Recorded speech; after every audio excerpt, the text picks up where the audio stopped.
اعوذ باللہ من الشیطان الرجیم، بسم اللہ الرحمن الرحیم۔ قولوا للناس حسنا، ہمیشہ لوگوں سے اچھی باتیں کیا کرو۔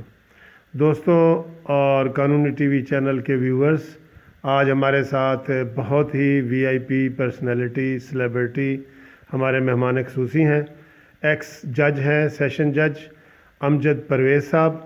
آئیے ان سے ہم پوچھتے ہیں کہ جو ججوں کے مسائل ہیں وہ کیا ہیں اور اس کا کیا حل ہے۔ تو امجد پرویز صاحب، آپ یہ بتائیں کہ آپ ابھی ریٹائرڈ ہوئے ہیں بطور سیشن جج کے، آپ نے کب سول جج کا ایگزام دیا اور کیسے پاس ہوا اور کیا مسائل آپ کے رہے ہیں؟ بسم اللہ الرحمن الرحیم۔ جناب ملک مصطفیٰ وان صاحب ایڈوکیٹ، سب سے پہلے آپ کے جو میرے لیے تعریفی کلمات ہیں اس کے متعلق میں عاجزی کا اظہار کرتا ہوں۔ میں ایک بہت معمولی آدمی ہوں، ایک معمولی جوڈیشل آفیسر رہا۔ آپ کی یہ ذرا نوازی ہے کہ آپ نے مجھے اتنے اچھے تعریفی کلمات سے نوازا۔ میں 1982 میں سول جج منتخب ہوا، بھرتی ہوا، اچھا، تو اس کے بعد لاہور اور دوسرے اضلاع میں میری پوسٹنگ رہی۔ جہاں تک یہ جوڈیشری کے مسائل کا تعلق ہے تو ترقی پذیر ممالک کی طرح پاکستان میں بھی جوڈیشری بہت سے مسائل کا سامنا کر رہی ہے۔ میری دانش میں سب سے بڑا مسئلہ پاکستان میں جوڈیشری، چونکہ عام لوگوں سے ہی، گھروں سے ہی لوگ آتے ہیں اس ملک میں، باہر سے تو آپ انگریز نہیں آتے۔ سب سے بڑا مسئلہ یہاں اخلاقی انحطاط ہے۔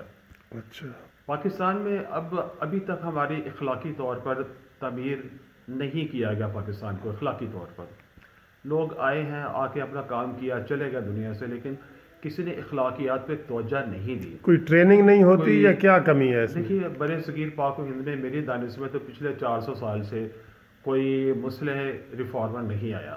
ٹھیک، اور دیکھیں یہاں کسی نے ریفارمر جیسے دنیا کی دوسری قوموں میں آتے ہیں، یہاں نہیں آیا۔ اس لیے ہم اسی وقت دنیا میں شاید میری دانش میں، اگر معاف کریں، اخلاق باختہ قوموں میں ہمارا شمار ہوتا ہے۔ ہم میں سے ہر آدمی اس وقت جھوٹ بولنے میں، منافقت میں، انڈسپلن میں، ٹریفک میں، زندگی کے ہر معاملے میں جھوٹ بولنے پر کوئی شرمندگی محسوس نہیں کرتا۔ لیڈروں سے لے کے عام افراد تک ہم جھوٹ بولتے ہیں، قومی سطح پر جھوٹ بولتے ہیں اور یہاں جھوٹ بولتے ہیں۔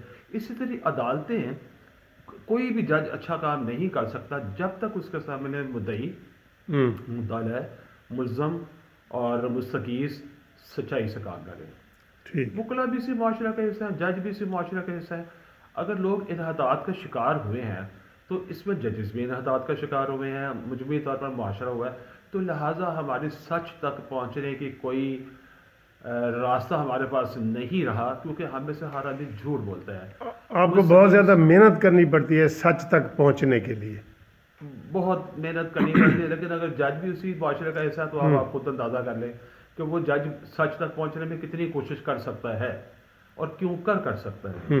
جب مستغیث مدعی ہی جھوٹ بولیں گے، ملزم مدعا جھوٹ بولیں گے، وکلا بھی اسی جھوٹ کا حصہ بن جائیں گے، جج اسی جھوٹ کا حصہ بن جائیں گے، تو اس میں پھر سچ تک پہنچنا بہت مشکل ہوگا۔ اور میری دانش میں 90% جو ہے وہ یہ وجہ ہے کہ عدالتوں سے لوگوں کا مایوسی اور انصاف نہیں مل رہا۔ کہ آج دیکھیں باہر دنیا میں، عیسائی دنیا میں آپ دیکھ لیں، آپ جو ہی بائبل کا اوتھ لیں گے یا آپ کوئی کسی قسم کی قسم لیں گے تو آپ سچ بولیں گے، لیکن ہمارے یہاں جو ہی ہم اوتھ لیں گے یا کوئی جھوٹ بولنا شروع کر دیں گے۔ آپ ادھر پنچایت میں صحیح بولیں گے، عام گھروں میں بیٹھے صحیح بات کریں گے، لیکن جو ہی عدالتوں میں جائیں گے جھوٹ بولیں گے۔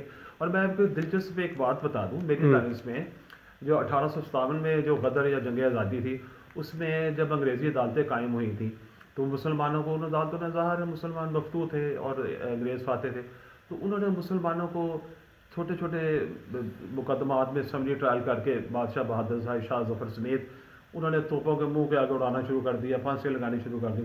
اس وقت مسلم جو تھے فقہا، انہوں نے ایک جاری کیا تھا فتویٰ کہ ان انگریزی عدالتوں میں جو کوئی جھوٹ بولے گا یہ کوئی جرم نہیں ہے، آپ گھر آ کے سوا سے آٹا دیں، پائے سے آٹا دیں تو قسم آپ اپنی ختم کر دیں اور اللہ میاں سے معافی مانگ لیں۔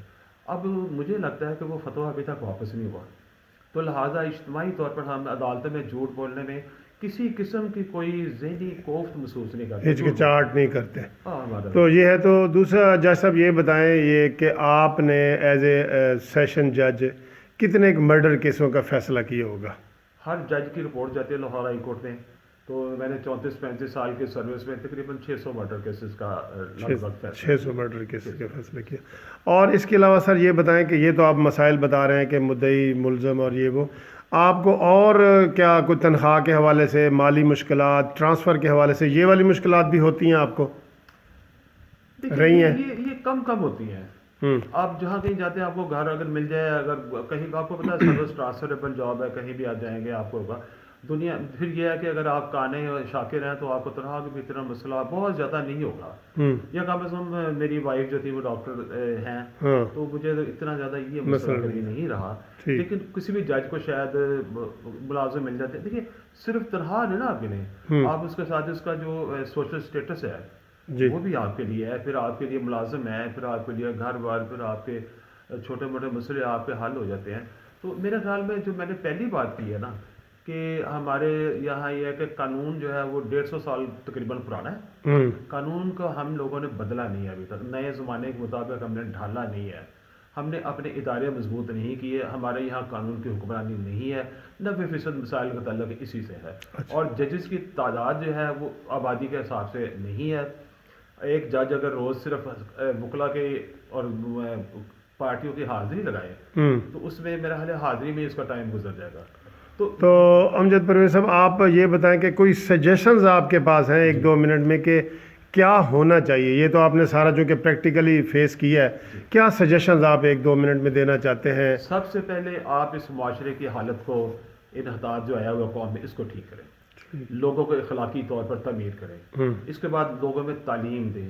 لوگوں میں جب تعلیم آئے گی شعور آئے گا. شعور آنے کے بعد وہی بدعنوانی یہاں سے ختم کریں، یہاں بری جو رسوم ہے یہ ختم کریں. ایک اچھی قوم بنائیں گے تو آپ کو عدالتوں میں کیس ہی کم ہو جائیں گے. ٹھیک، لوگ یہاں عدالتوں میں جائیں گے ہی نہیں، لوگ یہاں گھروں میں بیٹھ کے مسئلے اپنے حل کر لیں گے جب لوگوں میں شعور آئے گا. 1 نمبر. 2 نمبر یہ ہے کہ آپ ججز کی تعداد بڑھائیں.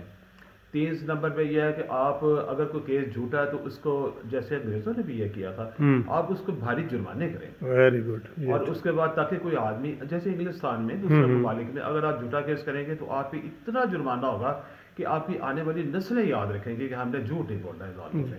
اور دوسرے کیس کی جو ہے ان کے وکیل کی فیس اور ان کے سارے کو فیس ڈال دیں تو میرا خیال ہے یہ سدے باب کرنے میں بہت ہوگا. اور اگر جھوٹا کو کیس آپ ثابت ہو جائے، بدعنوانی جھوٹ ثابت ہو جائے، آپ اس کو چھوڑے نہ کریں. جیسے میں نے بھی یہ کیا، سخت سے سخت سزائیں دیں. سخت سے سخت سزائیں دیں. تو سر آپ یہ آربیٹریشن کے حوالے سے چاہتے ہیں کہ آربیٹریشن کورٹ کے ذریعے نہیں، یونین کونسل کے ذریعے آربیٹریشن کے کیسز بھی چھوٹے چھوٹے جانے چاہیے؟ دیکھیے اس وقت آربیٹریشن کا سسٹم ساری دنیا میں پسندیدہ سسٹم ہے. Very good. اس کو پسند کیا جاتا ہے. اس میں کوئی پارٹی نہ ہارتی ہے نہ جیتتی ہے. تو اس میں کورٹ کے ذریعے ہو یا ایکسٹرا جوڈیشل ہو، جس طریقے سے بھی ہو، مقصد یہ ہے کہ لوگوں کو silence, to put a silence on the issues of people, لوگوں کے لیے ایک سکون کا باعث بنے. عدالتوں کو بھی یہ مقصد ہے، لمیٹیشن ایکٹ کا بھی یہ مطلب ہے، عدالتوں کو بھی یہ مطلب ہے کہ لوگوں کو سکون تسکین فراہم کر دی جائے. اور آربیٹریشن اس کے لیے بہترین نظام ہے. ہمارے یہاں دیکھیے قرآن مجید میں سورہ نساء میں اللہ تعالیٰ نے فرمایا کہ رشتہ دار ملیں اور آپس میں آربیٹریشن کریں. جب پارٹیاں اہل ایمان جو صلح کرا دیا کریں لوگوں کی، یہ ساری آربیٹریشن کی. جی جی بالکل. اور کورٹس میں آربیٹریشن سے زیادہ اچھے مسائل حل ہوتے ہیں. تھینک یو ویری مچ امجد پرویز صاحب، آپ نے قانونی ٹی وی کے لیے ٹائم نکالا ہے.